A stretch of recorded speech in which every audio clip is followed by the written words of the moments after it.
तो नमस्कार दोस्तों, एक बार फिर से आपका स्वागत है हमारे इस यूट्यूब चैनल प्रिपरेशन अड्डा पर। आज के इस वीडियो में हम आप लोगों को बताने वाले हैं कि आरआरबी द्वारा जो टेक्नीशियन की वैकेंसी निकाली गई है उसके फॉर्म को ऑनलाइन आप कैसे फिल कर सकते हैं। तो यहाँ पर हमारे सामने नोटिफिकेशन है। सबसे पहले कुछ इंपॉर्टेंट की पॉइंट्स को पढ़ लेते हैं, इसके बाद इसके फॉर्म को ऑनलाइन कैसे फिल करना है उसके बारे में जानकारी देनी है।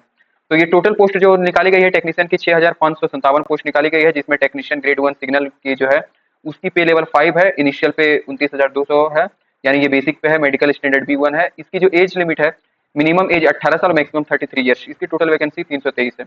इसके बाद जो दूसरी वैकेंसी है टेक्नीशियन ग्रेड 3 की लेवल 2 की पे रहने वाली है 19,900 की। ठीक है।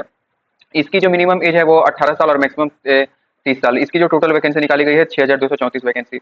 इसका जो इंप्लॉयमेंट न्यूज 23 मई को आ चुका था, इसका 30 जून 2026 से इसका ऑनलाइन एप्लीकेशन शुरू हो चुका है। 29 जुलाई 2026 तक इसकी ऑनलाइन एप्लीकेशन चलने वाली है और 31 जुलाई 2026 तक जो है इसकी मतलब एप्लीकेशन फी पेमेंट करने की लास्ट डेट है।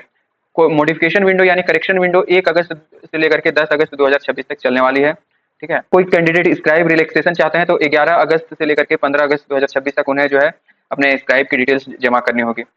अब यहाँ पे 16 नंबर पॉइंट पे देखिए, तो इसकी जो है रिक्वायरमेंट ऑनलाइन मोड के थ्रू होगी।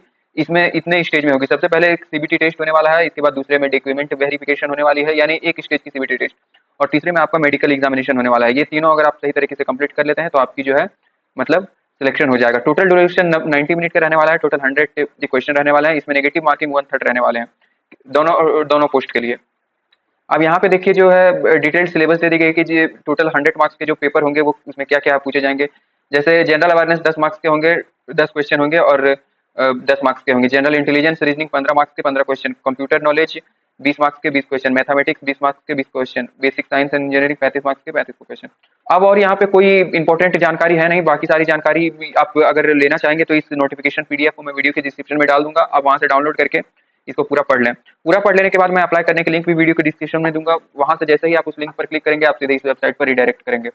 तो इस वेबसाइट पर रिडायरेक्ट करने के बाद सबसे पहले आपको यहाँ पर क्रिएट एन अकाउंट वाले बटन पर क्लिक करना है। इसके बाद यहाँ पे देखिए कहा जा रहा है कि जिन अभ्यर्थियों ने वर्ष 2024, 25 या 26 में आरआरबी द्वारा जारी किए गए किसी भी सेशन के लिए पहले से खाता बना लिया है, उन्हें दोबारा पंजीकरण करने की आवश्यकता नहीं है। उन्हें उसी उपयोगकर्ता नाम यानी यूजर नेम और पासवर्ड का उपयोग करके लॉगिन करना चाहिए। यानी 2024, 25, 26 में अगर आपने आरआरबी का कोई भी एग्जाम दिया है तो आपको दोबारा से रजिस्ट्रेशन करने की जरूरत नहीं है। आप उसी यूजर नेम और पासवर्ड के थ्रू लॉगिन करके इसके लिए अप्लाई कर सकते हैं। अब यहाँ पे उसको ओके कर देंगे। अब यहाँ पे देखिए अकाउंट क्रिएशन का फॉर्म हमारे सामने खुल गया है। तो यहाँ से हमें जो है अपनी नेशनलिटी चूज करनी है, जो भी हमारी नेशनलिटी है। थोड़ा सा नीचे आना है, यहाँ पे कैंडिडेट का फुल नेम देना है, फुल नेम को यहाँ पे कंफर्म करना है यानी रिटाइप करना है। अब यहाँ पे पूछा जा रहा है कि हमने नाम चेंज किया, अगर किया है तो यहाँ पे यस करेंगे और आई अंडरस्टैंड एंड एग्री करेंगे। ठीक है। तो चेंज नाम को हम यहाँ पे डालेंगे और उसी चेंज नाम को यहाँ पे कंफर्म करेंगे। अगर हमने नाम चेंज नहीं किया है तो यहाँ पे नो पर क्लिक करेंगे।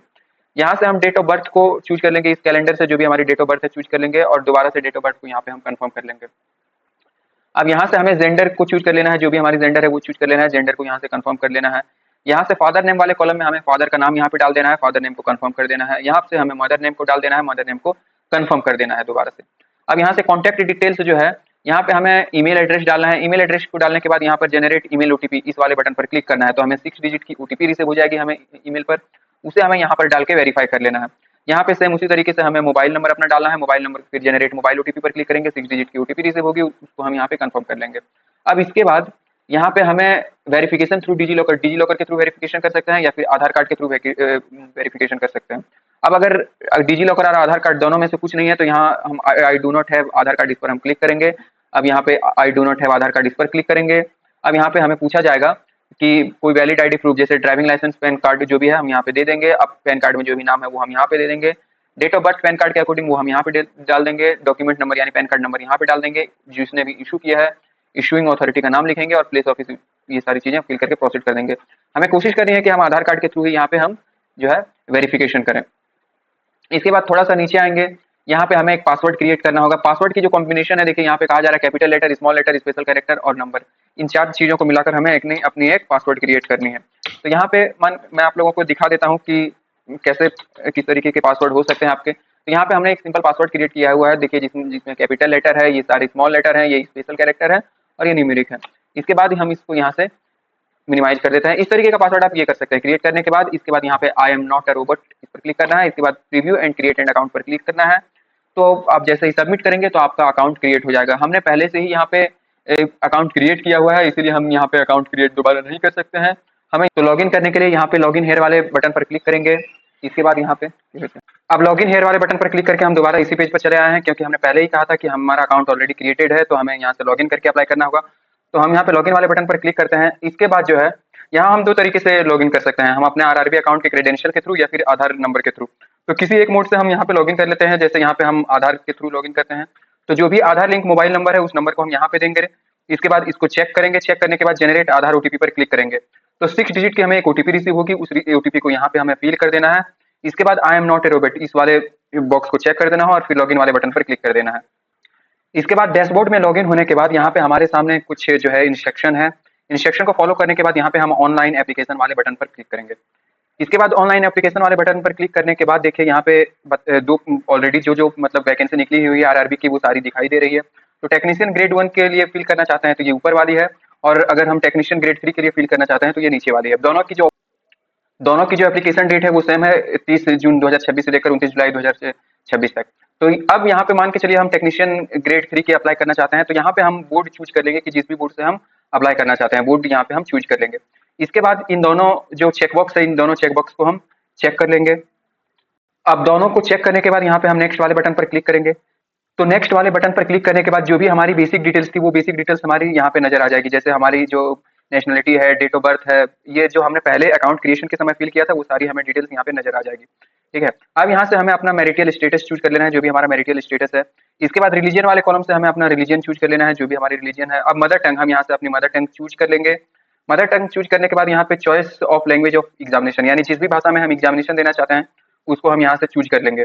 इसके बाद यहाँ पे आइडेंटिफिकेशन मार्क देने को कहा जा रहा है, तो जो भी आइडेंटिफिकेशन मार्क है, जैसे अगर हमारी कहीं परमानेंट कटी फटी है तो उसको हम यहाँ पे दे सकते हैं। यहाँ पे आइडेंटिफिकेशन मार्क हमें 2 देना पड़ेगा, कहीं अगर हमारे मूल है, बन है, ये सारी चीजें हम दे सकते हैं।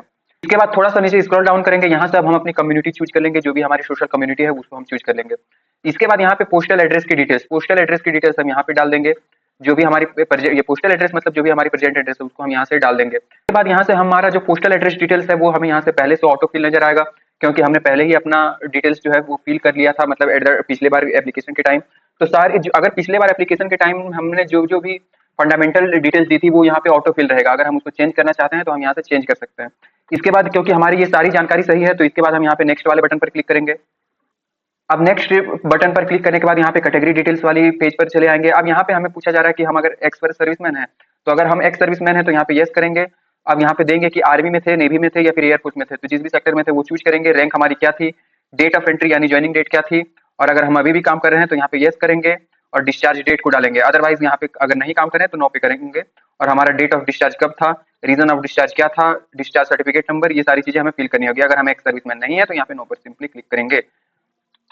इसके बाद यहाँ पे हमें पूछा जा रहा है कि हम पर्सन विद डिसेबिलिटी कैंडिडेट हैं कि अगर हैं, तो यहाँ पे यस करेंगे और उसकी पूरी जानकारी देंगे कि हमारी डिसेबिलिटी की कैटेगरी क्या है, सब डिसेबिलिटी क्या है, परसेंटेज कितनी है, सर्टिफिकेट नंबर और इशू डेट क्या है, यूडीआईडी नंबर क्या है, तो ये सारी जानकारी देंगे। अगर हम पीडब्ल्यूडी कैंडिडेट नहीं है तो यहाँ पे नो पे सिंपली क्लिक करेंगे। अब हमारे पास किसी भी तरीके के मतलब किसी भी तरह के नेचुरल इफेक्ट है, यानी हम स्क्राइब चाहते हैं तो यस करेंगे और आई अंडरस्टैंड एग्री पर क्लिक करेंगे, और अगर हम स्क्राइब चाहते हैं तो यहाँ पे यस करेंगे। ठीक है, अदरवाइज अगर हमें किसी तरीके के स्क्राइब नहीं है तो यहाँ पे हम नो वाले बटन पर क्लिक करेंगे। अब हम अगर इकोनॉमिक बैकवर्ड क्लास से आते हैं तो यहाँ पे यस करेंगे और आई अंडरस्टैंड एंड एग्री वाले बटन पर क्लिक करेंगे। अब टाइप ऑफ डॉक्यूमेंट हम देंगे कि हम बीपीएल कार्ड है या फिर कोई अदर कार्ड है, ईबीसी कार्ड है। अब इशूइंग अथॉरिटी का नाम यहाँ से चूज करेंगे।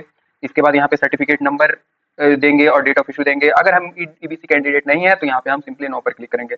अब अगर यहाँ पे पूछा जा रहा है कि इंडियन रेलवे के एम्प्लॉय हैं, अगर हम इंडियन रेलवे के एम्प्लॉय हैं तो यहाँ पे यस करेंगे और उसकी पूरी जानकारी देंगे, अदरवाइज यहाँ पे नो पर क्लिक करेंगे। ठीक है, अब अगर हम अभी कहीं पर काम करते हैं तो यहाँ पे हम बता सकते हैं कि किसी दूसरी डिपार्टमेंट में काम करते हैं, central government, state government, PSU में अगर हम काम करते हैं तो उसकी जानकारी देंगे। सपोज करिए हम स्टेट गवर्नमेंट चूज करते हैं तो यहाँ पे हमें पूछा जाएगा कि ऑर्गेनाइजेशन का नाम क्या है, कब से हमने काम कर रहे हैं और स्किल वर्किंग कर रहे हैं, तो यहाँ पे यस करेंगे, अदरवाइज नो करेंगे।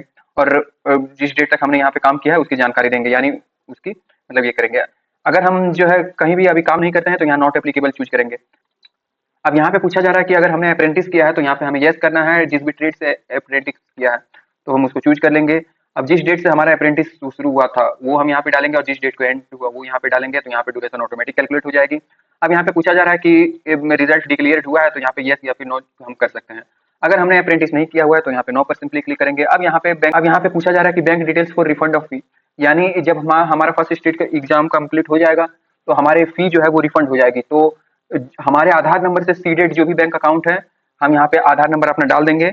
इसके बाद डालने के बाद यहाँ पे सेव वाले बटन पर क्लिक करेंगे। इसके बाद यहाँ पे नेक्स्ट वाले बटन पर क्लिक करेंगे। तो नेक्स्ट वाले बटन पर क्लिक करने के बाद हम यहाँ एसेंशियल क्वालिफिकेशन वाले पेज पर चले आएंगे।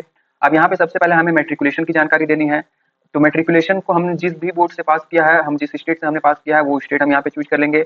अब यहाँ से हम डिस्ट्रिक्ट चूज कर लेंगे कि जिस भी डिस्ट्रिक्ट में हमारी जो है स्कूल थी। बोर्ड का नाम हम यहाँ पे दे देंगे। डेट ऑफ पासिंग यहाँ से हम चूज कर लेंगे। यहाँ पर हम अपना रोल नंबर दे देंगे और यहाँ से हम अपना सर्टिफिकेट नंबर दे देंगे। इसको देने के बाद यहाँ पे ऐड पर हम क्लिक करेंगे।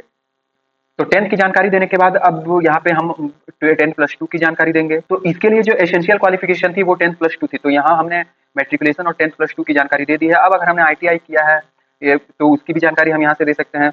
लेकिन हालांकि ये ITI यहाँ पे मैंडेटरी नहीं है। तो हमने 10+2 की जानकारी दे दी है कि 10+2 फिजिक्स एंड मैथमेटिक्स से हमने पास किया है। इसके बाद हम यहाँ पे नेक्स्ट वाले बटन पर क्लिक करेंगे।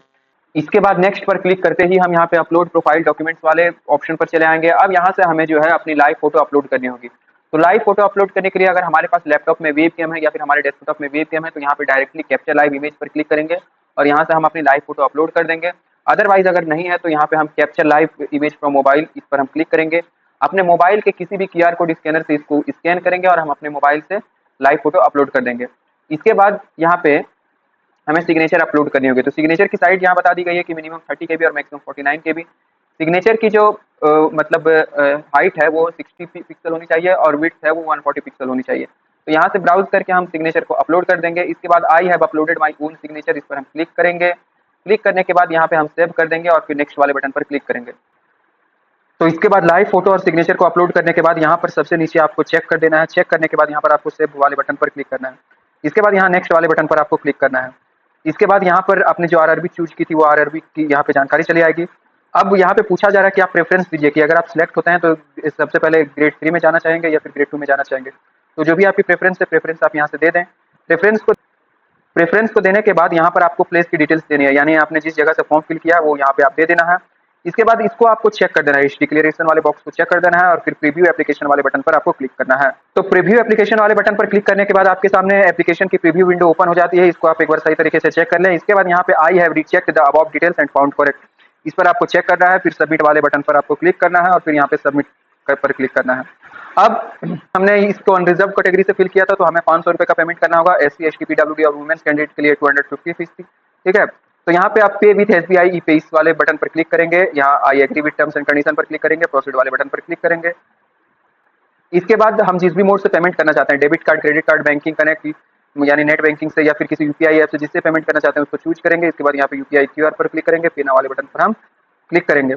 इसके बाद जो है इस QR कोड को स्कैन करके हम 500 रुपीज़ का पेमेंट कर देंगे। पेमेंट इसके बाद पेमेंट करते ही हमें पेमेंट रिसिप्ट हमें डाउनलोड कर लेना है। पेमेंट रिसिप्ट को डाउनलोड करने के बाद उसके थोड़ी देर बाद हमें दोबारा से लॉगिन करना है। दोबारा से लॉगिन करने के बाद हमें यहीं पर आना है और यहाँ पर एप्लीकेशन हिस्ट्री वाले बटन पर क्लिक करना है।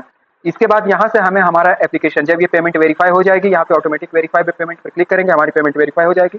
अब यहाँ से हमें व्यू एप्लीकेशन वाले बटन पर क्लिक करके अपने एप्लीकेशन को डाउनलोड कर लेना है। तो आशा करता हूँ आपको हमारे द्वारा दी गई जानकारी पसंद आई है। तो अगर जानकारी पसंद आई है तो हमारे चैनल प्रिपरेशन अड्डा को लाइक एंड सब्सक्राइब करना ना भूलें, साथ ही बेल आइकन को दबाना ना भूलें।